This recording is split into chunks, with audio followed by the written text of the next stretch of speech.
अभी हम लोग स्टेज पे बुलाना चाहेंगे वैद्य श्री पंकज कुमार मिश्रा जी को स्टेज पे। पंकज कुमार मिश्रा जी को हम लोग स्टेज पे बुलाना चाहेंगे। हम लोग वैद्य परंपरा या कविराज परंपरा से जुड़े हुए हैं। पंकज कुमार मिश्रा जी भी एक परंपरा से जुड़े हुए हैं। उनका पिताजी का नाम है वैद्य कविराज सिंह बोध कुमार मिश्रा जी। उनका एक आयुर्वेदिक चैरिटेबल ऑर्गेनाइजेशन है, उसका नाम है अनंत आयुर्वेदिक ट्रस्ट। वो ट्रस्ट हुगली डिस्ट्रिक्ट में बहुत सारे रोगियों को अपना सेवा देते हैं और साथ में दवाई भी देते हैं और अच्छा ट्रीटमेंट भी करते हैं। बोध कुमार मिश्रा जी का देहांत हो गया है, लेकिन उनका जो परंपरा है वो उनका सुयोग्य पुत्र वैद्य श्री पंकज कुमार मिश्रा जी ने आगे लेके जा रहे हैं। उनका जो काम है कि वैद्य को कैसे होना चाहिए, ऐसा गुण उनका पिताजी में था। उनका पिताजी बहुत लोगों को अपना सेवा दिए हैं और साथ में एक अच्छा आयुर्वेद का माहौल बनाया है, तो उनको हम लोग प्रणाम करते हैं, क्योंकि जो परंपरा है वो रहना चाहिए। हम लोग स्टेज पे देख रहे हैं एक श्लोक लिखा है, माधव कन मध्यमम चक्रपाणी से मध्यमम योगेंद्रनाथ पर्यंतम वंदे बंग परंपरा। हर एक स्टेट का एक अलग परंपरा होता है। जैसे बंगाल की एक परंपरा है, आयुर्वेदिक परंपरा है, ऐसे महाराष्ट्र की एक आयुर्वेदिक परंपरा है, ऐसे दक्षिण का केरल का एक आयुर्वेदिक परंपरा है, ऐसे उड़ीसा की भी एक आयुर्वेदिक परंपरा है। हर परंपरा की एक स्पेशलिटी है, हर परंपरा की अपनापन है।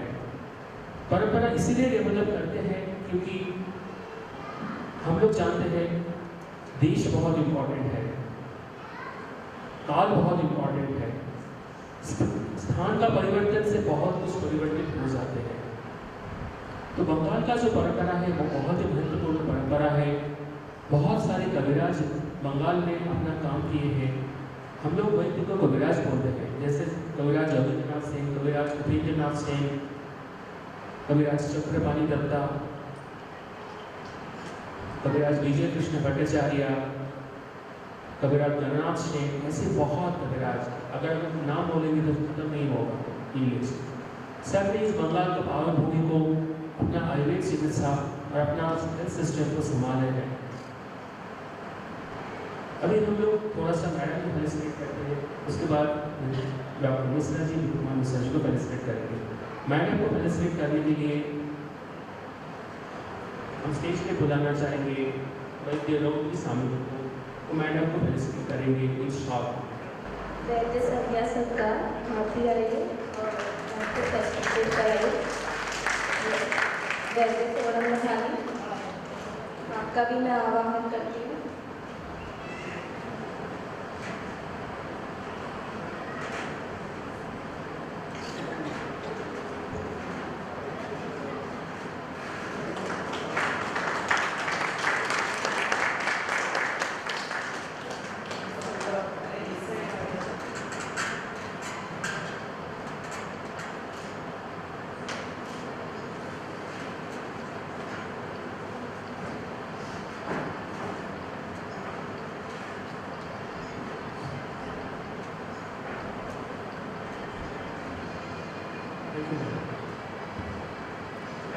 अभी हम लोग फेलिसिटेशन करेंगे वैद्य श्री पंकज कुमार मिश्रा सर को। इसके लिए मैं doctor Srivastava railway hospital Kanapur से हूँ।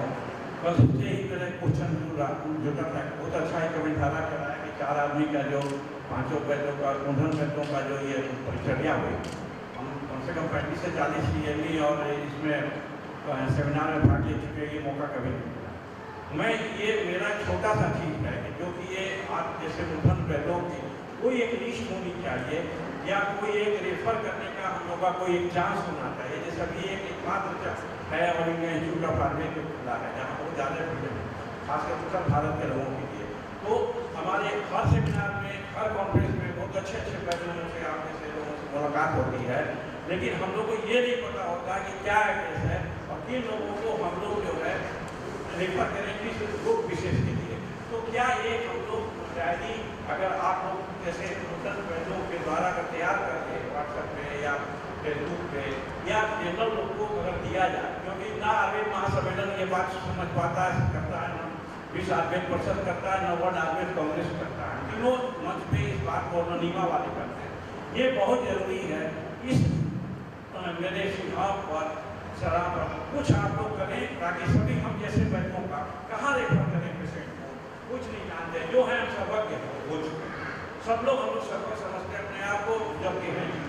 तो इस पर क्या कर रहे हैं, ये परिचर्या का विषय कल था, नहीं मौका मिला, लेकिन आप लोग दोनों मॉडल हैं, इस पर क्या किया जाए और कैसे इसको निरोध किया जाए। और इसका कुछ कम से कम जितने लिस्ट महाराष्ट्र के हैं, क्योंकि मैं नागपुर में भी आवास हुआ, तो जितने कम से कम महाराष्ट्र गुजरात में जितने लोग हैं उन लोग का कम से कम लिस्ट एक बने के लिए इस चिकित्सा पद्धति परंपरागत है ताकि वहाँ है मौका झड़प लो और कोई ऐसा कुछ आयोजन कर लो कि पूरे भारत के ऐसे वैद्यों की लिस्ट बनाओ कि ऐसे ऐसे काम कर रहे हैं, कुछ ऐसा करके सुझाव है। वैद्य पंकज कुमार मिश्रा जी को पार्टिसिपेशन करने के लिए वैद्य डॉक्टर तापस भी सर को मंच में बुलाना चाहेंगे, तो शॉर्ट ऑर्नामेंटल के साथ साथ पार्टिसिपेशन करेंगे। Please sir come on stage.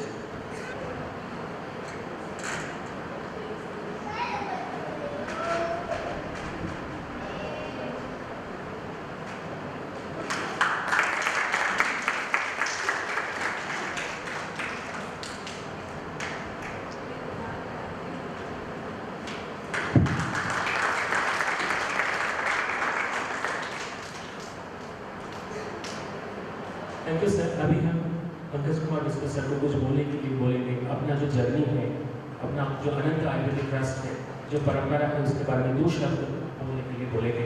और इसके साथ साथ हम लोग एक कॉमन फोटोग्राफिक सेशन करेंगे जो बेसिकली 3 या 4 लेयर पे होगा, वो भी उसका भी अरेंजमेंट हम लोग करेंगे, ठीक है।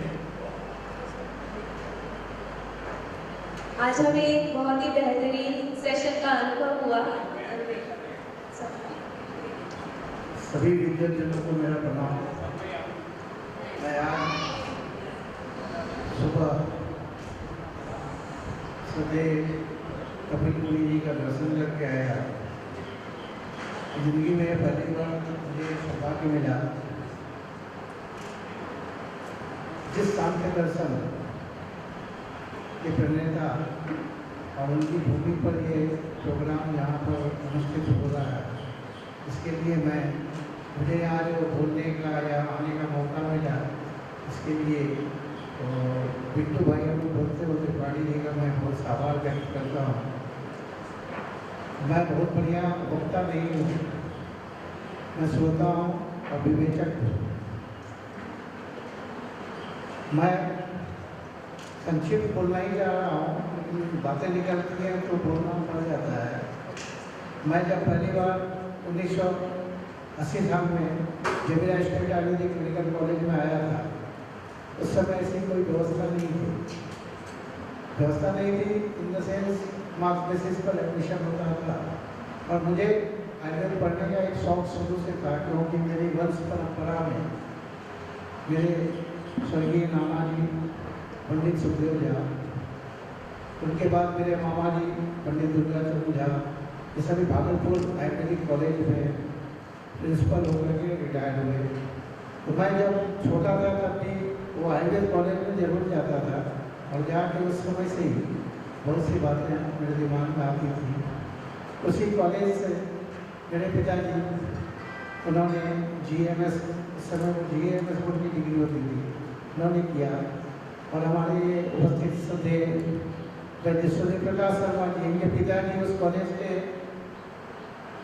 ट्रस्ट के सेक्रेटरी हुआ करते थे। वो मेरे पिताजी को लेकर कलकत्ता में 1962 में आए थे। तो मेरे पिताजी की एक लेबोरेटरी होती थी, श्री धनवंतरी लेबोरेटरी, उसमें वो मैनेजर का काम करते थे। प्लस अपनी प्राइवेट प्रैक्टिस उन्होंने नहीं छोड़ी और अंततः उन्होंने प्रैक्टिस करते करते एक अच्छी अपनी अवस्था बनाई।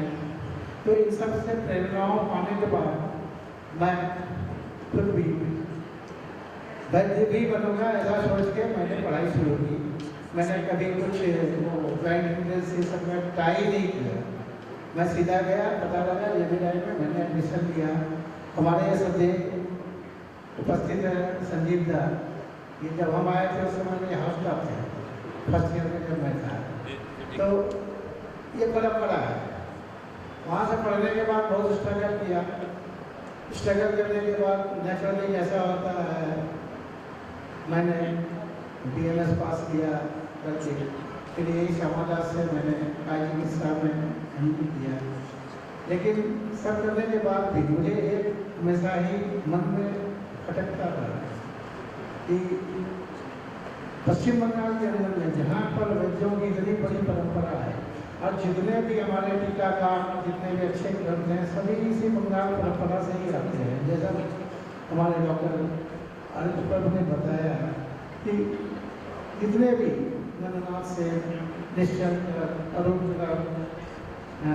उसके बाद एक गंगाधर से सब जितने भी परंपरा में हमारे जो बंगाल से ही आए, उस बंगाल में ही हमारी आयुर्वेद इतनी अवहेलित क्यों होती चली गई। इसकी एक वजह है, अगर इतिहास को ढूंढा जाए तो ये वजह उत्तर ठीक मिलता है। क्योंकि ये बंगी परंपरा जो थी, ये जब बंग विभाजन हुआ तो उस समय में एक बहुत ही प्रसिद्ध संस्था होती थी साधना औषधालय।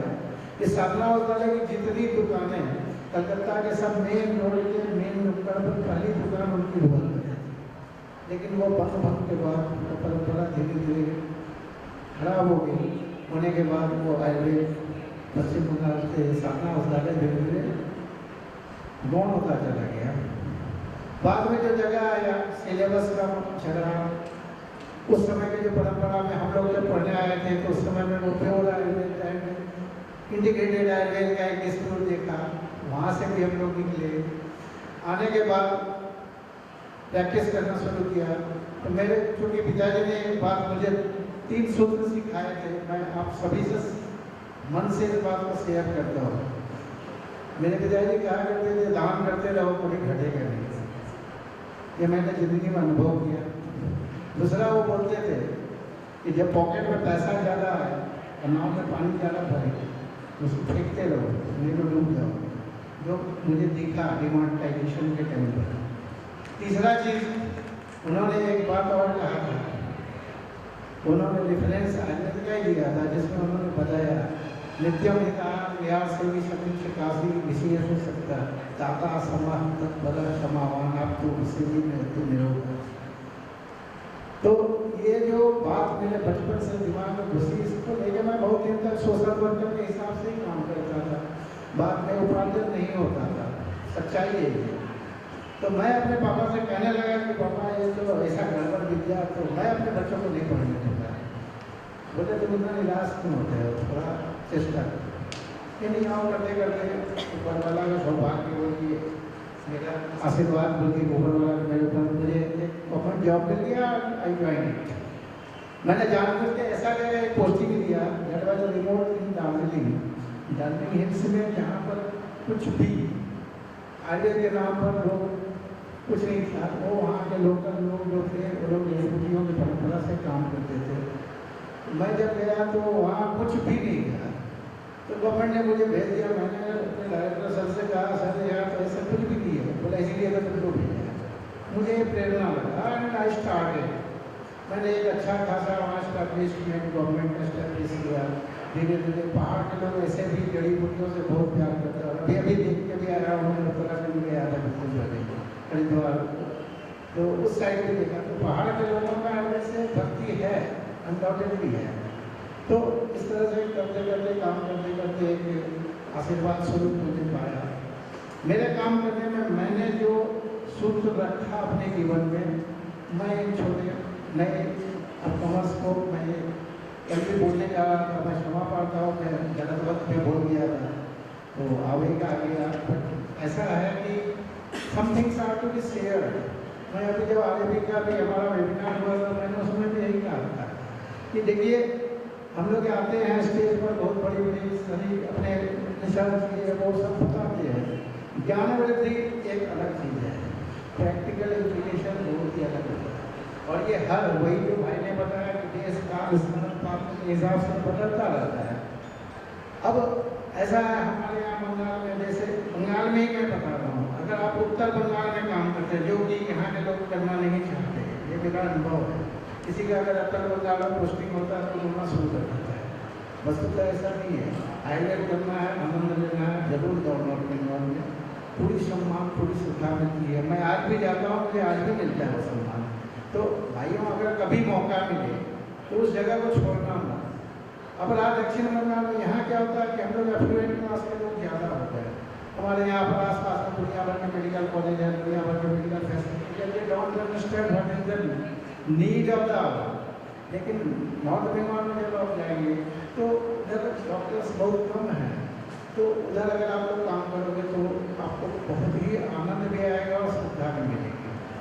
काम करने के सिलसिले में मेरे जो अनुभव है उसमें मैंने ये पाया कि आपको कल से बहुत ज्ञानी जनों ने, विद्वानों ने कहा, मैं भी इस बात को मानता हूँ। आप सारे टेस्ट करो जो भी है वो फिजिक्स के द्वारा जो भी physically these are the things which are coming from the new scientific explorations in the physics and chemistry, लेकिन पढ़ना सब चीज़ चाहिए, करना वही है जो मेरी विद्या करती है। आज सपोज एक पेशेंट आता है, बहुत कॉमन चीज़ें है, सर्वाइकल स्पॉन्डिलाइटिस पेशेंट, पहले हम लोगों के आप देते हैं कि पेशेंट आके बोलते थे मैं ये प्रॉब्लम है, आज आके अपना डायग्नोसिस बोलते हैं कि मेरा ये है, मेरा ये इलाज कर दो। आप कंफ्यूज हो जाओगे, क्योंकि जब आपको MRI रिपोर्ट है तो आप देखोगे नेचुरली हम वैद्यों के पास वो MRI रिपोर्ट्स के इतने स्टडी तो नहीं होते, हम उसी के रिपोर्ट के आधार पर ही करते हैं। तो पढ़ लो, समझ लो, अपना ग्रॉस आइडिया बनाओ। इलाज अपने को वही संधिगत वाद, कटिगत वाद, इस सिद्धांत को ही सोच के करो। अब रहा जो कि दोष समोक्षण संप्राप्ति विघटन का जो बात आता है, अभी मैंने अपने दो बच्चों को ये पढ़ाया, मेरे पास आए थे आरएबी में पढ़ने के लिए बच्चे, तो दोनों ही गुजरात से थे संजोग से, सर से मैंने कल बताया, तो इतना अच्छा उनका कॉन्सेप्ट है आयुर्वेद का, मैं मजबूर हो गया। मैंने अभी कम से कम 20-30 हज़ार की फिर से किताबें खरीद के मंगाई, क्योंकि उनको पढ़ाने में मुझे लग रहा है मेरा ज्ञान बहुत कम है। तो मैं तुलना करने लगा अब इस लेवल पर कि हम चाहते हैं कि हमारा भी बंगाल की जो परंपरा है वो फिर से हम लोग स्थापित करें और बिलीव करें। आयुर्वेद में सचमुच बहुत ही अद्भुत अद्भुत काम होते हैं, हम लोग भी करते हैं। अब रहा ये डॉक्यूमेंटेशन का काम जो है वो हम लोगों से होता नहीं है। अब जैसे सब लोगों ने बताया के पास उतनी बड़ी फैकल्टी है, वही डॉक्यूमेंटेशन करते हैं, तो हम लोगों से डॉक्यूमेंटेशन नहीं होता क्योंकि हमारा स्टाफ पैटर्न उतना नहीं है, उतना काम नहीं है, बट वी डू। तो क्या है कि सभी मिल करके अगर सबको मिल के इस तरह से चेष्टा करेंगे तो हम लोग अपने इस बंगाल की परंपरा को फिर से स्थापित कर सकेंगे, ये मेरा दृढ़ विश्वास है। जो तो पिताजी का बनाया और वही एक ट्रस्ट है, मैं वहाँ काम करता हूँ। मैं एकदम खुले दिल से आप सभी विद्यार्थियों का, सभी विद्यार्थियों का स्वागत करता हूँ वहाँ। अगर आओ, देखो, जितना हो सके करो। देखो तो हमारे कुछ विद्यार्थी अपने शायद आप लोग सुने में डॉक्टर अरुण चटर्जी और इंडिया मेडिकल ऑफिसर है, जयदीप है, तो ये लोग हमारे यहाँ जुड़े हुए थे। तो ये लोग जाते थे तो उन लोगों में वो परंपरा है। तो और ने एक कुछ दिन पहले ये लिखा था, जब से ये NCD क्लिनिक के बारे में हुआ, मेरे दिमाग में भी ये बात नहीं था। बोला ये NCD क्लिनिक के लिए जो आंगनबाड़ी है, ये जो हमारे आशा सिस्टर लोगों को सिखा के जो health awareness in the village area, ये कंसेप्ट तो शायद दिए हमारे बाबा दिन बोलते उन्हें दिए। तो बोले अगर लेखा वो लिखिए थे আমি নিজে অবাক হয়ে গেছি, আমি কোনোদিন ভাবিনি ব্যাপারে। তো জিনিসটা হচ্ছে যে এই যে ফোরসাইটনেস, এই যে একটা আগামী দিনে আমরা কীভাবে কী তৈরি করবো এর জন্য যে সবাই মিলে বিচার করি, অবশ্যই হবে, না হওয়ার কিছু নেই। যাকে যদি কিছু ভুল ত্রুটি করে থাকে আমাকে ক্ষমা করবেন। তবে আমি একটা প্রমিস করে গেছি, আর भाई पिंटू भाई को बोल रहा हूँ, तो जब इस प्रोग्राम को जहाँ भी चलेगा इस बंगाल में, मैं उसके साथ हूँ और मैं उसके लिए बहुत आभारी हूँ। उस बच्चे के अंदर में देखिए वो आयुर्वेद का स्टूडेंट नहीं है, बट उसकी फैकल्टी मैंने ट्राई की। एक दिन रात में मैंने साहब को 11:30-12 बजे तक बात किया। मैंने खड़े होकर के रास्ते में बात करके मैंने देखा इस बच्चे के अंदर इतनी जिज्ञासा है, ये बच्चा जरूर करेगा। मैंने ऐसे यही कहा तुम जरूर इसमें सफलता पाओगे और तुम करोगे, बाकी वक्त बताएगा। वक्त सबसे बड़ा होता है, जिसका उसने साथ दिया वो शहरी सफल होते हैं, चाहे कोई भी हो। इसलिए आप सभी को बहुत बहुत धन्यवाद, मेरा प्रणाम।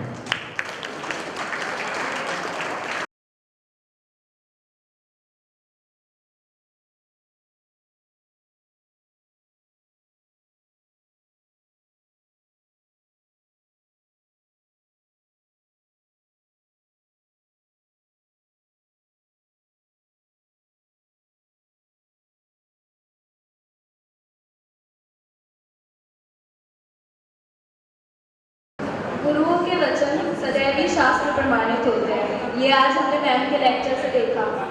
जो बात हो रही थी शस्त्र कर्म की या भैषज की, तो हमें शास्त्र में ही देखने को मिलता है कि आचार्य चरक भैषज प्रधान और आचार्य शुश्रूष शस्त्र प्रधान।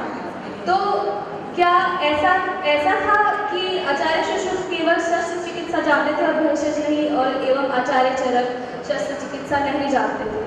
प्रधानता थी, और इसमें मुख्य कारण था काल का। काल अगर हम देखें तो आचार्य चरक का काल था पहले 1 से 2 शताब्दी और आचार्य शुश्रूष का 4वीं शताब्दी। तो काल के अनुसार चरक के काल में लोगों में संयम था, 4वीं शताब्दी में वो संयम चला गया, और बात तो आज कलयुग की है। आयुर्वेद आज भी सफल है, कल भी सफल था और कल भी सफल रहेगा, क्योंकि आयुर्वेद के लिए एक शब्द कहा गया है शाश्वत। शाश्वत इसलिए क्योंकि आयुर्वेद के सिद्धांत कार्यकर होते हैं। आयुर्वेद की चिकित्सा सदैव ऐसी ही रहेगी, ऐसे गुरु जब हमारे समक्ष रहेंगे, जैसे कि Vaidya Pragya Apatikar ma'am. Thank you so much ma'am आपके लेक्चर के लिए। अभी हम लोग फोटो सेशंस करेंगे, इसके बाद हम लोग का जो ऑर्गेनाइजेशन है उसको फेलिसिटेट करेंगे थोड़ा सा। इसके पहले हम लोग जो करेंगे, जो हम लोगों का पिछले जो presentation and poster presentation PPT presentation हुआ है, कैसे हुआ है, कैसे गया है, जो लोग जज हम लोग समक्ष में उपस्थित है उन लोगों को 2-4 शब्द में बोलना चाहेंगे। पहले हम चाहते हैं कि 2 दिन से सर डॉक्टर संजीव कुमार सामंत, वैद्य संजीव कुमार सामंत सर ने थे, तो उन्होंने जजमेंट किए हैं, उनको कैसा लगा ओवरऑल एक्सपीरियंस के बारे में बोलना चाहेंगे। ठीक है, तो पहले संजीव कुमार सामंत सर बोलेंगे, उसके बाद वैद्य पंकज कुमार मिश्र सर बोलेंगे, वो भी जज रह चुके हैं। उसके बाद पोस्टर प्रेजेंटेशन का जज रह चुके हैं वैद्य आपतिकर मैडम और राजेश ठाकर सर, वो बोलेंगे। सर 2 दिन पीपीटी प्रेजेंटेशन हुआ, पोस्टर प्रेजेंटेशन हुई। मेरा स्कोर होता है पीपीटी प्रेजेंटेशन हमारे टाइम में पीपीटी प्रेजेंटेशन नहीं हुई। जब मैं 1972 में एडमिशन लिया, उसके बाद टाइम में प्रेजेंटेशन पीपीटी प्रेजेंटेशन ये सब पॉपुलर नहीं था। अभी पीपीटी प्रेजेंटेशन ऐसा हुआ, बहुत अच्छा लगा। जे पीपीटी प्रेजेंटेशन में अंडर ग्रेजुएट स्टूडेंट भी पार्टिसिपेट करते, ये बहुत अच्छा है, बहुत अच्छा है। पीपीटी प्रेजेंटेशन में हमें और देखा timing is a big factor, particularly in Bengal. In proper time, it is very easy to complete it. And quality of speech, fluency, and the quality of the slide, it is very important. Particularly in international seminar, 3 minutes time for participant. I don't know at present क्या position है. The 3 minutes presentation, PPT presentation in undergraduate procedure is not so well because it should at least 5 minutes. They are not habituated. I think they are not habituated. But present students are more active and more fun. And it is very fine. যে এই প্রেজেন্টেশনটা করেছে তারা সবাই মিলে এবং সবাই participate করেছে, এটাতে আমি খুব খুশি হয়েছি। মানে আমার দেখা আমি খুব খুশি হয়েছি এবং অনেকেই 3 মিনিট টাইমের মধ্যে 2 মিনিট থেকে 2.5 মিনিটের মধ্যেও শেষ করেছে। এবং 3 মিনিটের মধ্যেও শেষ করে দিয়ে এরকম এই প্রেজেন্টেশনটা শেষ করা এবং বলা speeching capacity fluency and quality of the matter is very important এবং এত শর্ট টাইম প্রেজেন্ট করাটা সেটা খুব জরুরি, পার্টিকুলারলি ইন নিউ এডুকেশন এটা খুব জরুরি। অ্যান্ড ট্রান্সফরমেশনটা কিন্তু বিভিন্ন প্রেজেন্টেশন হতে না করলে এদের ট্রান্সফরমেশনটা আসবে না। এটাতে আমার দেখা অনেক অনুষ্ঠান হয়েছে এবং এটাতে আমি খুব খুশি যে প্রেজেন্টেতে young generation is more active and more powerful, is very please to me, I am thankful to all of them.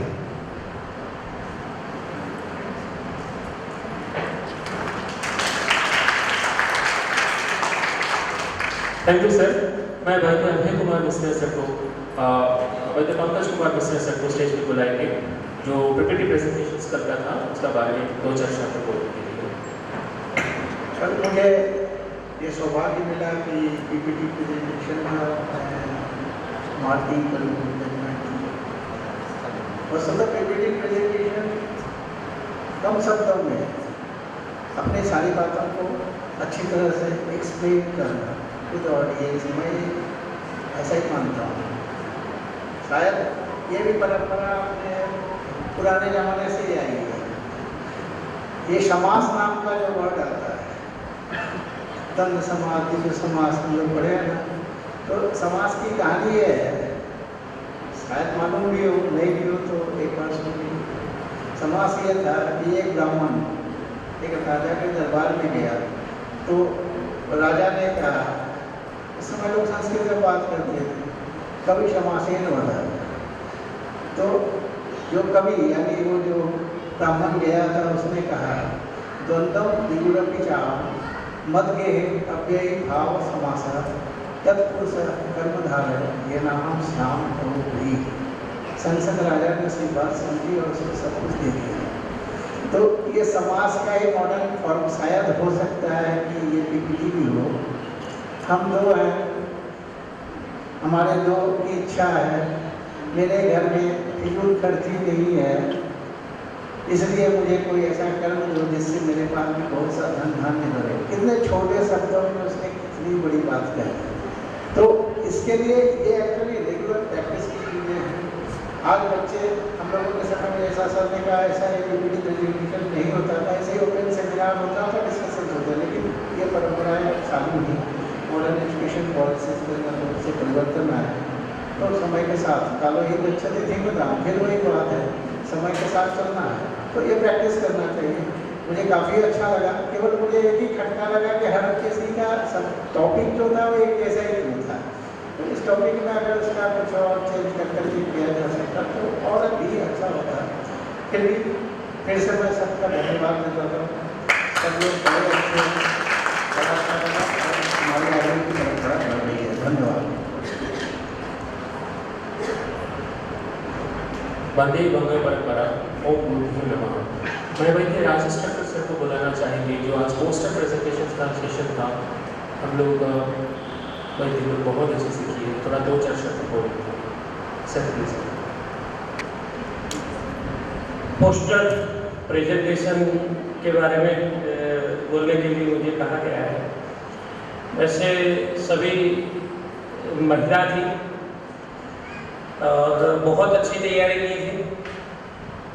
मुझे ऐसा लग रहा है कि लड़कों की कमी थी, कोई तो होना चाहिए था।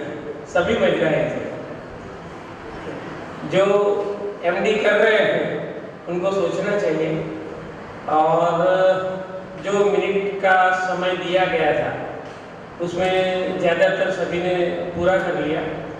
और सबसे बड़ी बात होती है कि समय के सीमा के अंदर ये कंप्लीट करना, क्योंकि अंदर एक भाव होता है कि कितने समय से तैयारी कर रहे थे, ये प्रिंटिंग कैसा करेंगे, कितना बार डिलीट किया, फिर ये किया, एडिट किया, ये सब रहता है और वही सब सुनाना है और सिर्फ इतने कुछ मिनटों के अंदर पूरा कर देना है। लेकिन उस समय आप देख नहीं सकते हैं कि कितनी मिनट हो रही है, तो वो जो फ्लो आना चाहिए वो अंदर से वो सब बातें होती है, सभी के फेस के ऊपर वो एक्सप्रेशन देखने को मिला। लेकिन बहुत अच्छा था, सभी का प्रिंटिंग और अंदर की क्वालिटी सभी की अच्छी थी। शायद मार्क्स किसी के कम ज़्यादा हो सकते हैं, लेकिन सभी के एफर्ट्स को सैल्यूट है, बहुत अच्छा था। और मुझे उसमें से भी मुझे कुछ सीखने को मिला, इसलिए बहुत अच्छा लगा। और सबसे बड़ी बात वो फ्लुएंसी की, तो स्पीच में 2 मैटर होता है, समय के अंदर पूरा करना, आपका जो फ्लो होता है वो एकदम बहते रहना चाहिए, जो सुन रहा है, जिनको आप सुना रहे हो वो आपसे कनेक्ट हो जाए। और दूसरी कंटेंट, जैसे प्रज्ञा मैम ने बोला था कि वो अंदर एक मार्किंग का जो पॉइंट होना चाहिए कि वो जो कंटेंट है, स्पीच का फ्लो अलग बात हो सकती है, आपका भाषा के ऊपर पकड़ हो सकती है, लेकिन अंदर कंटेंट जो है उसकी क्वालिटी भी ऐसी होनी चाहिए आपके विषय के साथ और टू दी पॉइंट हो। और जितने मॉडर्न पैरामीटर है उतने ही आयुर्वेद के पैरामीटर दोनों को साथ में रखना चाहिए। तो मेरा एक ये भी सुझाव था कि हमारा जब भी पोस्टर अभी हम लोगों का आज भी एक पोस्टर प्रेजेंटेशन में जज थे मैडम मैडम को 2-4 शब्द कैसे रहा उसका पोस्टर प्रेजेंटेशन, उसके लिए अनुरोध करें। सबसे पहले I really appreciate the efforts of all the participants. Today we judged only 8 and we could not hear earlier one. Yesterday कल का मैं सुन नहीं पाई, लेकिन जो आज हमने देखा तो पार्टिसिपेंट्स ने काफ़ी अच्छी तैयारी की है। All were eager to for the judgment and सब हमारी राह देख रहे थे, that is good thing. But अभी पहले मेरे से अभी ऑलरेडी 3 वैद्यों ने आपको बताया ही है, तो प्रेजेंटेशन जो होता है ना, तो मैं थोड़ा इसके बारे में कहना चाहूँगी कि अगर अपने कॉम्पिटिटिव स्पिरिट लाना है तो थोड़ी तैयारी और करनी चाहिए। एक तो बात है क्योंकि काल के साथ जा रहे हैं और हमारा जो कोई अभी कैसे है ना, सामने वाला कौन है, सुनने वाला, उसके हिसाब से हमारा प्रेजेंटेशन होना चाहिए नॉर्मली। जैसे आज मेरे सामने वैद्य भी है, ज्येष्ठ वैद्य भी है और स्टूडेंट्स भी है, जिसमें फर्स्ट ईयर का भी है और एमडी का भी है, तो सबको कुछ ना कुछ मिले उसमें से ऐसा प्रेजेंटेशन। क्योंकि हम हमेशा मैं जिधर भी जाती हूँ तो पूछती हूँ कि ऑडियंस कौन है। अगर नॉन मेडिको के सामने मुझे ये सब बातें कहेंगे तो मैं इस प्रकार से नहीं कहूँगी, किसके सामने मैं बात कर रही हूँ। तो आपको पता होता है कि हम कहाँ पे प्रेजेंट करने वाले हैं और आप किस फ्रैटर्निटी से प्रेजेंट कर रहे हैं। तो as being first thing ayurvedic अगर आप कोई कर रहे हैं तो आपके प्रेजेंटेशन में आयुर्वेदिक बात आनी चाहिए, because we are not modern practitioners. आप कंपैरिजन कर रहे हैं तो वो बात अलग है, लेकिन एक दो ही थे कि जिसमें आज जो हमने 8 किए तो उसमें डोंट टेक इट नेगेटिव, या सबके मैं ये कर रही हूँ, लेकिन आज अगर मैंने ये बताया तो आप आगे जाके और अच्छे प्रेजेंटेशंस करोगे। क्योंकि अभी पोस्टर स्लाइड एंड एवरीथिंग जो है ना वो टेम्पलेट्स में आते हैं। There are multiple designs available, PPT designs available, उसमें आपका खुद का क्रिएटिविटी ज़्यादा नहीं है, वो आप डालोगे, एडजस्टमेंट करोगे, प्रिंट आउट आ जाएगा, तो उसके लिए आपको मार्क्स मिल जाएंगे। लेकिन उससे ज़्यादा जो होता है ना the content of the presentation, तो उसमें नॉर्मली जजिंग में कैसे होता है, कोई न्यू कंटेंट अगर आप देख रहे हैं, दे रहे हैं, तो उसको मार्क ज़्यादा मिलते हैं। And the second thing is fluency, आप प्रेजेंट कैसे कर रहे हैं। अभी कभी कभी कैसे होता है, कंटेंट अच्छा होने के बावजूद फ्लुएंसी नहीं रहती, किसी की ओरेटरी नहीं रहती है, they are not able to present themselves. लेकिन ये अगर आपका कंटेंट एकदम अच्छा है ना, तो आपका फ्लुएंसी भी हम थोड़ा सा दखल अंदाज कर सकते हैं। क्योंकि ये जो पेपर प्रेजेंटेशन, पोस्टर प्रेजेंटेशन होता है ना, this is the addition to the science. आप में से कोई नया कुछ तो ऐड कर रहा है साइंटिफिक इसमें, तो जो पहले से लोगों को पता है वो कभी भी पोस्टर इसमें नहीं होना चाहिए, कुछ तो नया होना चाहिए। मे बी केस प्रेजेंटेशन होना चाहिए, केस रिपोर्ट हो तो वो भी चलेगा, कोई रिट्रोस्पेक्टिव डाटा हो,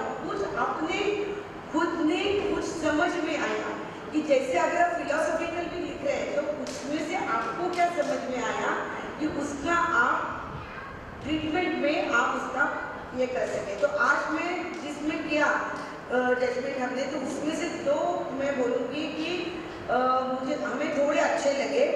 अभी मार्क तो दिए वो पता नहीं, वो तो टाइमिंग के हिसाब से वगैरह भी देना पड़ता है। तो टाइमिंग के लिए you have to rehearse a lot. 4 minutes में कैसे खत्म करना है, कौन से पॉइंट को बोलना है, ये आपको बताना है। तो उसमें आपको अच्छा ओके हाँ बोलने के बाद तो दो ही चीज़ें और बोलूँगी। तो उसमें था टाइमिंग के लिए आपको रिहर्स करना है। तो एक छोटा मैं आपको इनपुट देती हूँ टाइमिंग का आधा 30 सेकंड्स बचाने के। There is no need to explain your name and college. क्यों बता रहे हो? लिखा हुआ है हमारे इसमें, you can save 30 seconds. Okay, तो ये हमेशा रखो। गुड मॉर्निंग बोलो, चालू करो। Good morning, good afternoon according to the cast जो भी है। Respected sir, respected chairperson, respected madam, कुछ बोलने की जरूरत नहीं है, उसके लिए मार्क नहीं है आपको। Your body language can give us the respect and everything. तो just go there, good morning sir and madam, my subject is this. Start direct, always start the subject, don't waste time in your introduction. To the point आपको करना है, तो आपका 4 minute में perfect ठीक हो जाएगा। तो इसकी रिहर्सल आपको करनी है। दूसरी बात, ऑडिट डॉक्टर सर ने कहा कि श्लोक हो या कोई आयुर्वेदिक सिद्धांत तो होने चाहिए ना आयुर्वेदिक पीपीटी में, कोई ना कोई आयुर्वेद को आप रिप्रेजेंट कर रहे हैं। तो आज जैसे मैंने देखा तो एक थी गृहिणी की केस कुछ तो थी, दैट वाज गुड, उसका टाइम में भी हुआ, काफी अच्छा एक्सप्लेनेशन रहा, कुछ तो उसने सीखा ना उसमें से। तो वो एक अच्छी रही आज में से।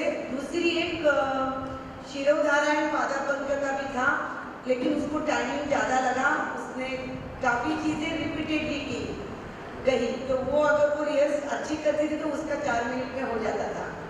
नाम दोनों की मुझे याद नहीं है, लेकिन अभी देखिए ये होता है, इतना सब पढ़ने के बाद वो इतना तो याद रहा ना हमें कि क्या पढ़ा। जब आप lot of PPTs and posters देखते हैं तो कुछ तो टेक अवे होना चाहिए जजेस के लिए। तो जो ऑलरेडी मेंशन्ड है एवरीवेयर, गूगल पे है, इसमें है, तो वही आप इस पे प्रेजेंट करोगे तो उसमें आपका क्या है? आपका कुछ नहीं है। तो इस प्रकार से आपको सिलेक्ट करने हैं सब्जेक्ट और वो आपको लेना है। तो मेरे ख्याल से उन्होंने मुझे लिस्ट दी है, तो अनाउंस करती हूँ पहले पीपीटी प्रेजेंटेशंस के। तो पहले तीसरा नंबर जो है third prize PPT, third prize goes to Sandipan Sen Gupta.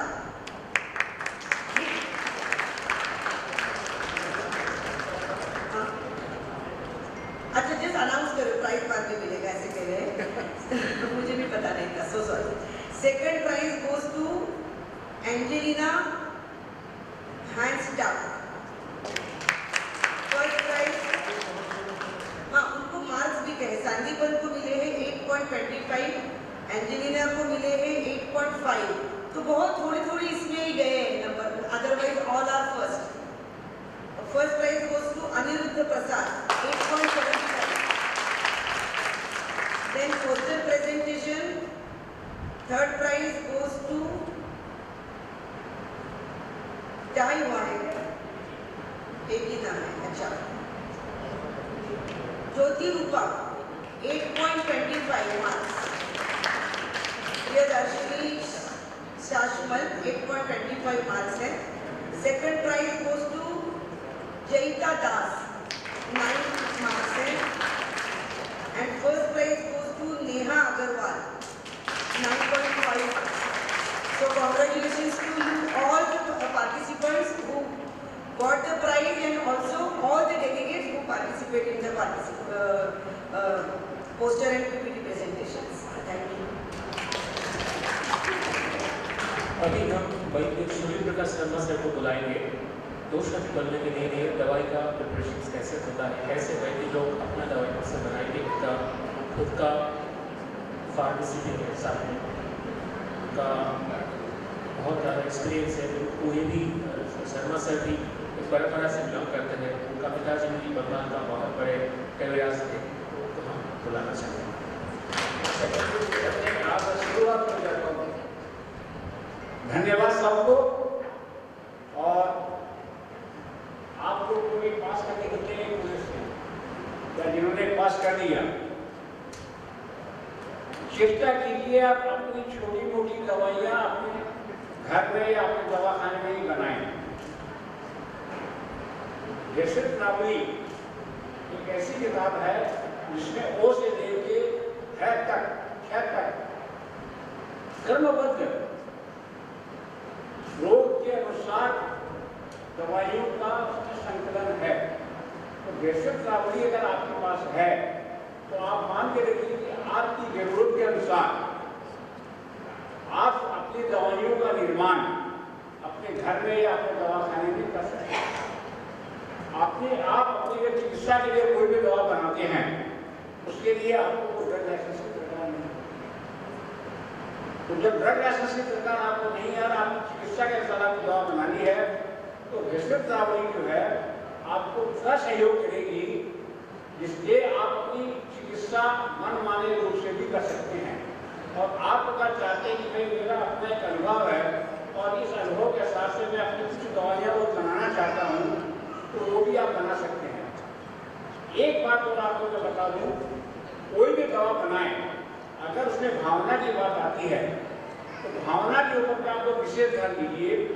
अगर 2-4 भावना अगर ज़्यादा भी देनी पड़ेगी, उसमें 2 फायदा होगा। एक मर्दन को मर्दन, जो जितना भी दवाओं का मर्दन होगा, दवाओं का मर्दन होगा और उसकी एफिशिएंसी उतनी ज़्यादा होगी जिससे आप अपने रोगी पर रोगी के ऊपर में विजय प्राप्त करेंगे और यशस्वी बनेंगे। एक दवा और है, एक किताब हो रहा है आयुर्वेद शास्त्र है, ये वैज्ञानिक की लिखी हुई किताब है। इसके अंदर में फॉर्मूला के साथ काफी दवा का काफी अच्छे ढंग से वर्णन किया हुआ है। तो ये 2 दवा अगर आप रखेंगे आपकी चिकित्सा के अंदर में, ये देखिए सेमिनार होते रहते हैं, आपको नाना रकम का फॉर्मूला के बारे में, बीमारी के बारे में, आपके मेडम में गर्भाशय के ऊपर में कितना अच्छे ढंग से आप लोगों को 2.5 घंटे का आप लोगों को लेक्चर दिया है। तो ये सारी चीजें आप लोगों के हक में ही रहेगी। तो दवा के निर्माण में अगर आप कलकत्ते में हैं, दुकानदार का नाम मैं बता देता हूँ, सुरेंद्र नाथ दास, इस प्रजापति में है इसकी दुकान। यहाँ पर आपको आपकी डिमांड के अनुसार आपको सप्लाई कर देगा। इसमें कोई आपको होलसेल में लेनी पड़ेगी, ऐसी कोई बात नहीं है। आधा किलो से लेके 1 किलो, 2 किलो, 500 ग्राम भी आपको आप जो भी एक चाहेंगे तो वो आपको मिल जाएगी। एक छोटी सी मशीन जो ग्राइंडिंग होती है, आपको बड़ी मशीन खरीदने की दरकार नहीं है। कोई भी ग्राइंडर मशीन जो कॉमर्शियल होता है, एक होता है डोमेस्टिक, एक होता है कॉमर्शियल।